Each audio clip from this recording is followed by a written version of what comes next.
Dear finance professionals and students, welcome to podcast of Fca Deepak Rao, a practicing chartered accountant. Daily news and updates for 3rd February 2026.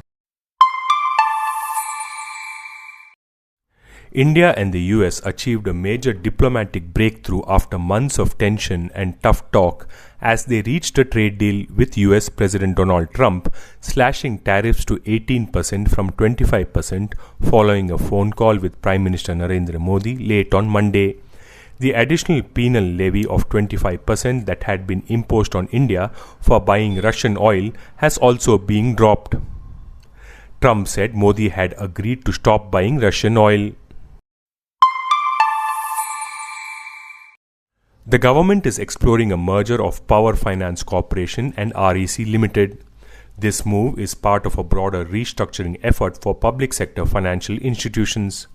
The Power Ministry will work out the details. A similar merger was considered in 2019 but did not materialize. Shares of both companies saw a rise following earlier announcements.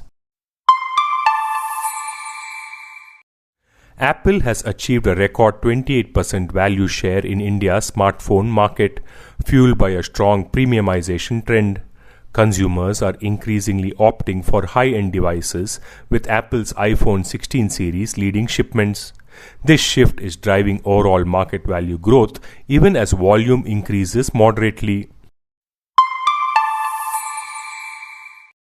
India will champion seamless cross-border payments using central bank digital currencies among BRICS nations. This initiative will be a key agenda item during India's presidency this year. The move aims to enhance efficiency and ease for international transactions. The Reserve Bank of India is keen to promote CBDC adoption for global trade. This follows previous discussions on payment systems interoperability. The budget's move to correct the tax distortion by shifting buybacks into capital gains regime on paper brings dividends and buybacks closer to parity. In practice, however, promoters, especially corporate promoter entities, may still find buybacks more attractive than dividends. Under the earlier regime, buybacks were taxed at the company level as if the entire payout were income in the hands of the shareholder. The law ignored the cost at which the shareholder had originally acquired the shares. Individual promoters will now pay 30% on buyback gains, while corporate promoter entities will pay 22%. Non-promoter shareholders, by contrast, pay 12.5% on long-term gains. Yet, even with these higher promoter level rates, buybacks retain an edge. Dividends are taxed on the full amount received with no deductions. Buybacks, even at 30% or 22%, allow the deduction of the acquisition cost.